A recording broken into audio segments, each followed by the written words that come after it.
Merrett's been appointed the standalone captain of the Essendon Football Club, having previously been in the leadership group, voted out of the leadership group, which was confronting, and now finds himself back as the standalone captain at 27 years of age. He's going to join us out of 8 o'clock. Man, it's had a fair bit to do with Zach. I'm not saying something that he hasn't spoken about. And a former captain of the Essendon Footy Club himself, the Wisp. What do you think? I don't want to overstate my relationship with Zach. No, I'm not overstating it. No, You've had a bit to do it. Well, only a little bit. Like we send texts, and I find something that I find really interesting about different athletes, and I send it to him and say, "Look, have you listened to this podcast?" Whatever it might be. But I like him. Okay, I really like him. He's very, very committed, and he's had a really interesting journey in football too. Like, for somebody to have been put in a leadership group and then taken out so publicly, and then that stings. It does. It's a public humiliation in some ways about your abilities to be able to perform the duties of leadership. So remind us, this was a few years ago. 3 years ago. This was 3 years ago. Okay, so so remind us the reasons that were given. Well, he was voted in, and then he was voted out by the players. Yeah. Okay, because I think they thought that he's one of those people who's meticulous about his preparation and seeks answers for ways of getting better and better as a player. That's for himself, but that's what he wants to be. He wants to be a great player, and there is nothing wrong with that. But then it was probably thought at the time that he thought he didn't think enough about the broader aspect of leadership and the people around you. And so he's gone back and he's worked on that. So he wasn't ready then. He just wasn't. He wasn't ready for that leadership. Which is responsibility, absolutely fine. Which is understandable. But the way that he's handled it since, which is the point I'm making, the way that he went about it, he would sort of then say, okay, well, what does it take to be a great leader? I'll observe people and their behaviours day in, day out, and the empathy that they show everybody within a group and around, and I'll observe that part of it. But what are the other things that I need to maybe add to my own personality to enable myself to be a better leader? Right, so we'll talk to him. I'll give you a practical example, right? And I'm sure he won't mind me saying this, but I listened to a podcast, which was Steph Curry on, I think it was with the guys on All the Smoke, actually, and those guys were talking to Steph Curry. And Steph Curry was talking about the way that he sees himself as a player, but also the leadership that he sees within the Golden State Nuggets, as you like to call them, Warriors, I like to call them. And I sent Zach a text, and I said, here, have a listen to this, because I know he likes listening to all this sort of stuff, right? Anyway, he sent me back a text, like bang, the text came back, a full page of notes, right? So he'd already listened to it, but these were the notes that he'd taken out of it in terms of what Steph Curry had said about leadership and playing and that type of thing. That's the type of person that he is. It's really interesting, isn't it?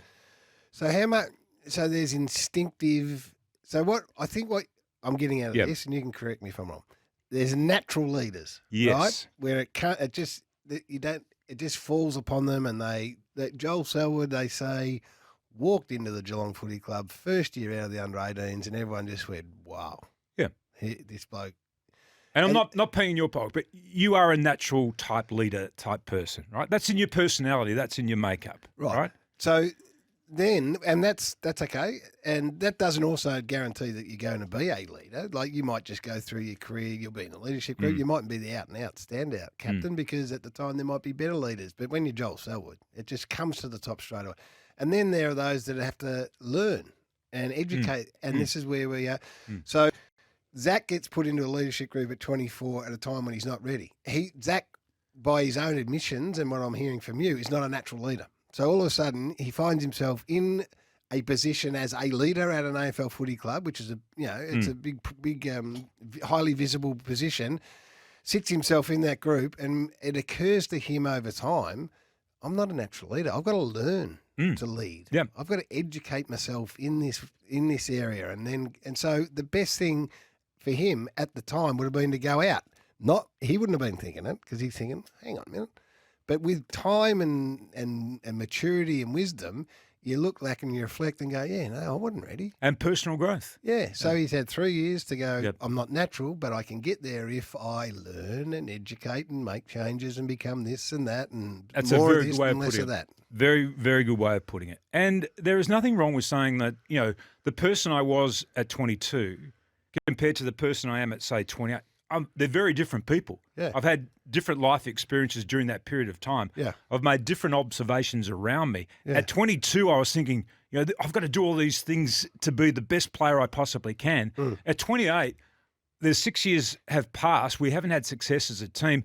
I'm trying to understand what that looks like. Yeah. How do we get to that stage? What is it that I need to do as a player? I know I need to play well as a footballer when I'm out there, but how much can I do when I'm not out there that's going to improve my teammates and all the people around me? So now there's messages coming through, and there's some pseudo psychologists out there, which we love. They've all got opinions.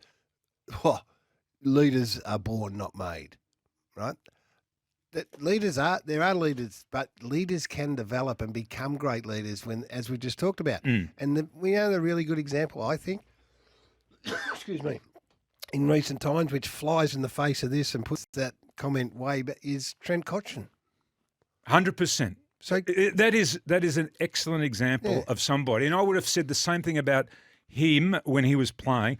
He thought the best way that he could perform was just to be great himself. And I don't think he had the complete understanding of the position that he needed to fill as a player that was going to extend his influence around the group until he became a leader and was taught all those things about leadership. So I put that back to the people. That's a great example. Who are criticising, saying that leaders are born, not made. That's the best point that you've made all year.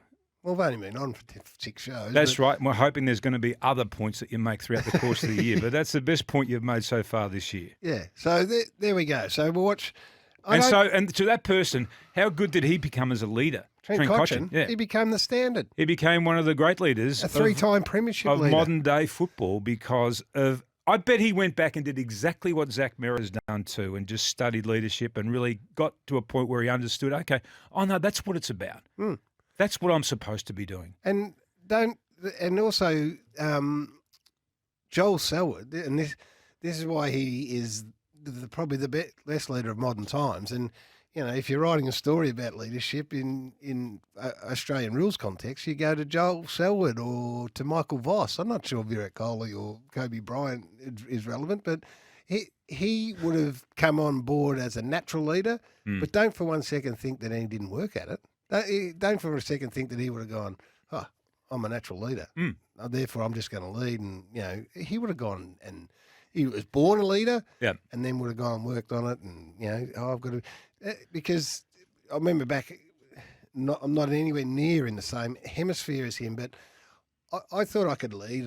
I thought I was doing a reasonable job until one or two of my senior mates pulled me up and said, "You're too intense. You're too grumpy. You're too it's the players see how to look at you now and go, well, I'm frightened." So you got to learn. You got to continue to evolve.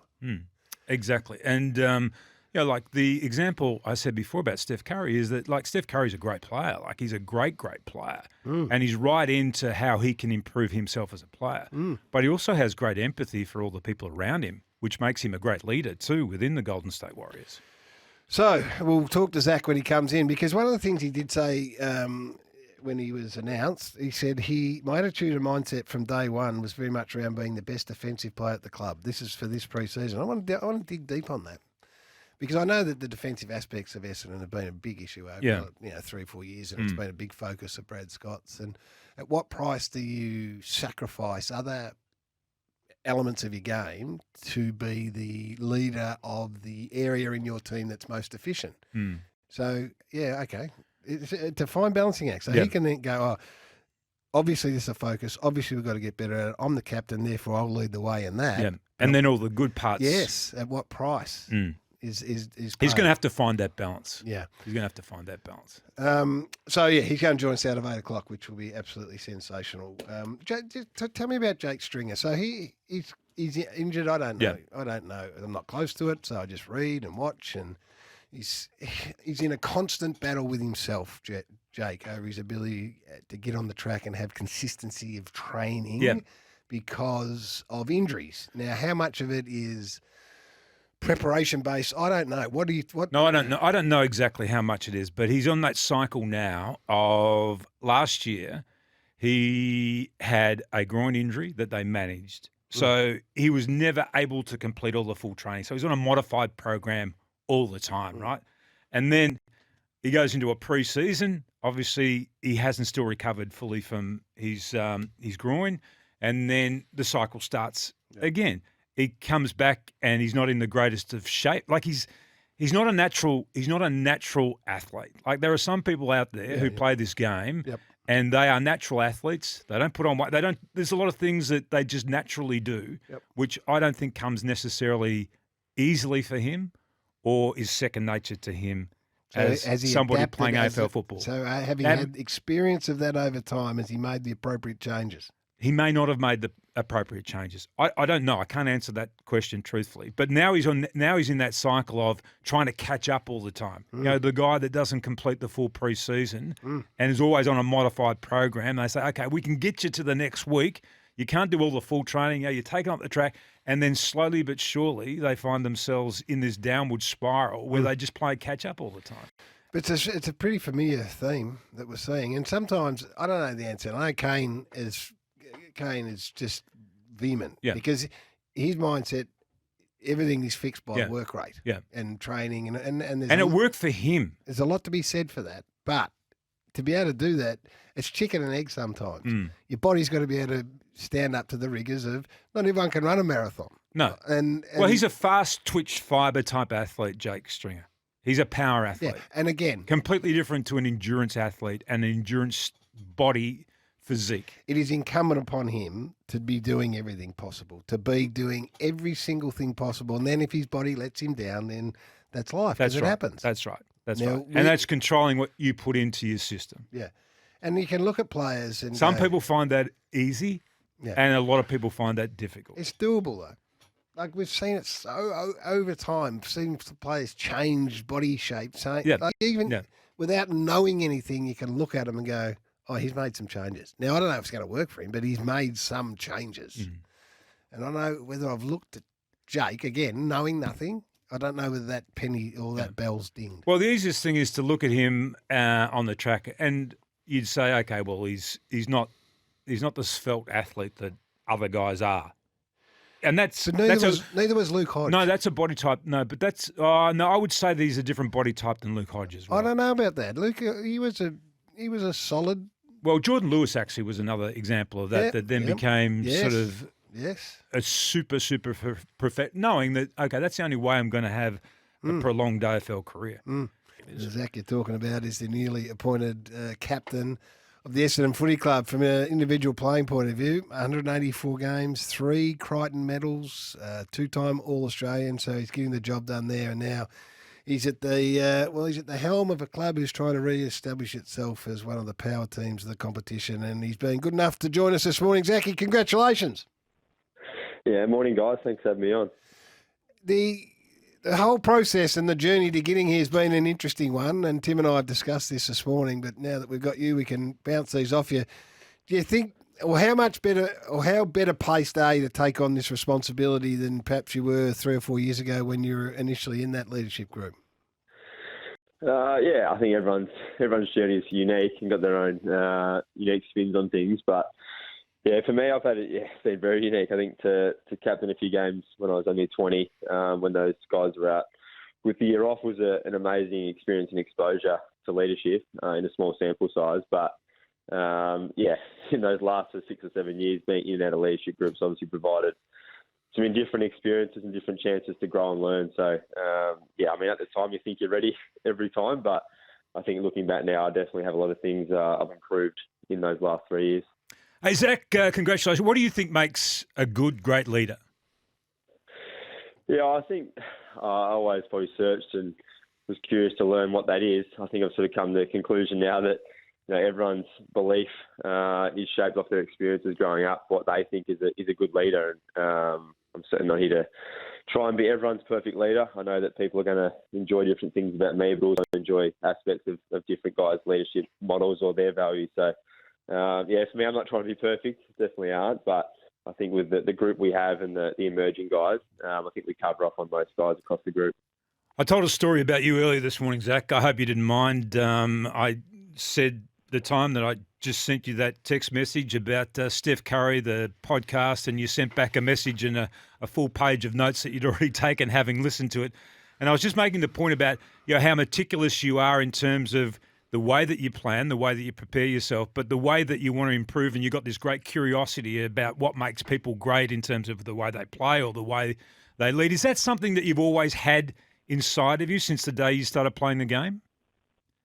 Yeah, I think I've always had it individually. I think the challenge for me was, I think I just thought naively that if I did that everyone would just do the same thing. It's probably taken me time, experiences, conversations to understand that people do it differently and people can succeed doing it differently. They don't have to all be the same as my personality type and have the obsessiveness that I have for the game. So that's taken time to learn. I'm still learning, definitely, but I think I'm, as you said, much better place now to understand those people and how they go about it, whilst also still being able to do it how I want to do it and make sure I still get the best out of myself on the field as well. Talking to Zach Merrett, newly named captain at Essendon. One of the other things you talked about was the defensive mindset of you and the team and, what Brad Scott is bringing to the team. And we talked about this before too, about, the balance of, what you do, which is great as an offensive player, and the defensive side of it. Do you think that's going to take a little bit of fine-tuning to arrive at the right balance and the right measurement? Yeah, it certainly might be perfect. I think we're, as a team and a system, we'll evolve. I think round 1 will look different to probably round 6 and then round 12 and onwards. So we've certainly got to keep evolving and adjusting as we get more feedback from playing oppositions. Then individually, I think you want to set the tone. I think offensively comes pretty natural to most guys in the comp. Hence why, obviously, with draft, I think the defensive decisions, the consistency of it is quite hard. And it has to be done so consistently at training and in games. So I want to obviously improve that for the group. It won't be perfect. I'm sure there's going to be moments. If you freeze frame or behind the goals, you can't hide anymore. So I'm sure there's going to be moments that aren't perfect. But for me, it's about doing it consistently and hopefully trying to set the example for all of our players, especially young guys, that it's the way we want to do it moving forward. Have you been too abrupt in the past, Zach? Have you been too confronting? It's a fine line. This is one of the challenges of leadership is knowing how to address teammates. Some can handle a straight up sort of spray. Others need it to be wrapped in cotton wool. I mean, have you had some issues in that in the past? I think probably the one that I didn't realise at the time. Again, I was probably naive, but the fact I felt like I was just so disciplined and focused on what I wanted to do and what I wanted to achieve that I probably didn't smile a lot. I probably was just there working hard and focused on what I wanted to do. I didn't really take in or think there was a need to be everyone's mate, and then probably I did give that feedback. It probably came across a bit intimidating. Not that it was meant to be, but I just felt like if I was doing the work, they'd have to be doing the work as well. And if they weren't, that I'd give them that feedback. So again, it's something I'm still learning to do well, and I've obviously been able to watch Dyson the way he goes about it, which is quite different. So it's been a good role model in that space as well. What about the relationship with the coach, the captain and coach relationship, and and how challenging is it to be able to identify something that's going wrong, and you hope that the coaching group can fix it and make the alteration? And the talk last year that there was a delegation of people, of which your name's mentioned, that had to go to the coach and say, "Look, and listen, it's not working, and we need to change." I mean, where's the balance in letting a coaching group coach, but also then taking responsibility for what's going on outside on the actual playing deck? Yeah, I think it's pretty hard to sort of probably divide into percentages of what goes into all that. I think obviously we absolutely have a responsibility as players to execute, but we're also there, I think, as leaders to give information from the playing group upwards, and then obviously from the coaches downwards to the players. So I think there's a key role in being really clear with our communication. Obviously, Brad's only just walked in the door, so we've got to need to build that relationship over time. But he's been super impressive since coming in and been very open and very keen to get the players' thoughts and ensuring that, as I said before, we'll evolve together. So that's sort of the exciting part, and I'm sure that, as I said, we'll be playing different as the year goes on, depending on opposition and how quickly we come on as a team. What's different about this Essendon with Brad Scott? Yeah, it's unique. I mean, we had so much turnover and change over the off-season. It feels like with so many new people, fresh ideas, and just a freshness of energy probably across the whole place, which has been, really, really exciting, but also realistic with, everyone probably thinks they're flying this time of year. So we're just keen, I guess, to obviously ramp up our defensive consistency. I think in the last 3 to 5 years, we've been in the bottom 4 most years. So we understand that's a massive area of improvement that we need to if we're going to be playing in big games more consistently. So I'm sure it won't happen round one, but I'm confident the way that we're learning and training and putting our development program in place that it should come on reasonably quickly. Who's flying on the track? It's hard when you look around. We've got so many young, talented players that it feels like they can have big weeks or big training sessions of big growth. But probably Sam Durham, Nick Martin, the two guys I think that have really exploded, and then John Menzies as well as a small half forward.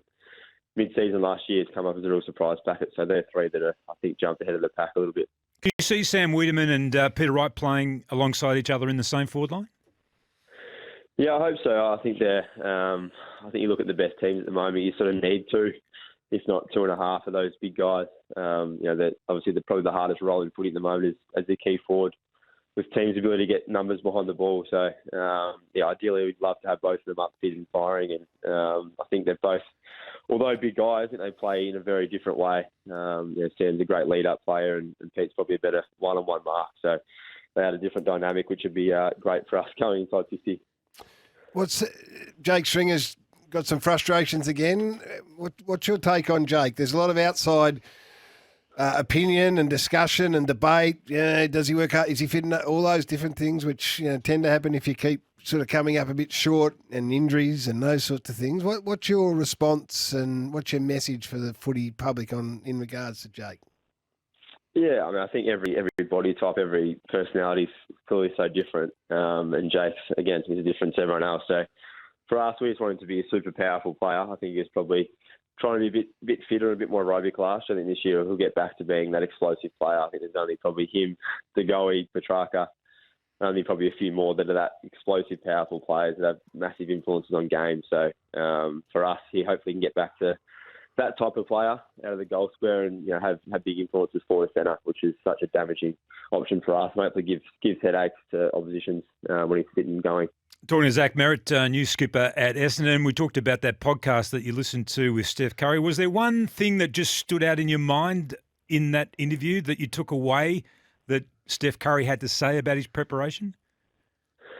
I think a few things. I think the main one was about his efficiencies. I think he was a good player, but I think he's now at that age where he's just so efficient with everything he does, whether it be running, shooting, or passing the ball. There's a real efficiency to it from an individual point. And then the second point, I think, is around his probably cheekiness and the childlike, humour and funness he brings to their group. I think relaxes all his teammates around him to better play to their strengths and to their potential. So certainly something I want to try and bring. It's obviously a hard balance, but if you can get guys pushing and driving standards, but also having fun doing it, hopefully that results in guys playing their best footy. What's a good game look like for you? How do you judge and rate yourself after a game of footy? So you sit down and you say, well, this is a game where I'm satisfied with. What are the measurements? Normally when we win, but obviously we go through individual reviews weekly or monthly with my coach. So for me, it's trying to be extremely well-rounded, which there's never a perfect balance, and every game gives you different things. But for me, it's trying to be really well-balanced, make good decisions, and make sure. I think that normally with the footy in hand, I think Simon Black had it for about 30 seconds in that grand final against North Smith. So there's a lot of time you don't have the footy, so a lot of decisions are made off ball that probably most people don't recognise or see. But that 119 minutes of footy is where I spend most of my energy and time making really good decisions off the ball. And Zach, do you think Essendon have got a deep enough midfield now to challenge the best in the competition? I think we've always had a pretty deep midfield. I think we're still working through what the dynamic looks like. I think Will Setterfield's brought in a different dimension to what we've had in the past, which is really exciting. A bit taller, really good inside player, which is great. And then to have, I think, Shealy back to full fitness and Parrish at full fitness. We've got some really good players. I think are ready to perform and play some really consistent footy. But then we've also got 4 or 5 younger players that we'd love to get exposure to as well, with Perkins and Elijah when he gets back and healthy. Joy Caldwell. So still working through that mix, but there's definitely depth there. But you also don't want to muck around with it too much. Elijah, he was only there for a short time before he got injured. Did you like what you saw? Yeah, I mean, we obviously had a lot of high picks come through the door. It's hard to push others aside, but I think instantly in the first few sessions, and Elijah had that that effect on a lot of people. I think the way he moves with the ball and through stoppages was pretty special. So it was a bit of a shame he went down early, but no doubt he's going to have a very, very successful long career when he's back and healthy. Good to talk to you, Zach. Good luck. We've got the big Essendon Family Day on the morning of the Saturday, March 4. It's at the Hangar, so get down there. It's the first one since 2020 because of the whole COVID situation. So I'm sure there'll be a stack of Bomber fans down there, and we wish you well for the year ahead. Thanks, guys. Cheers.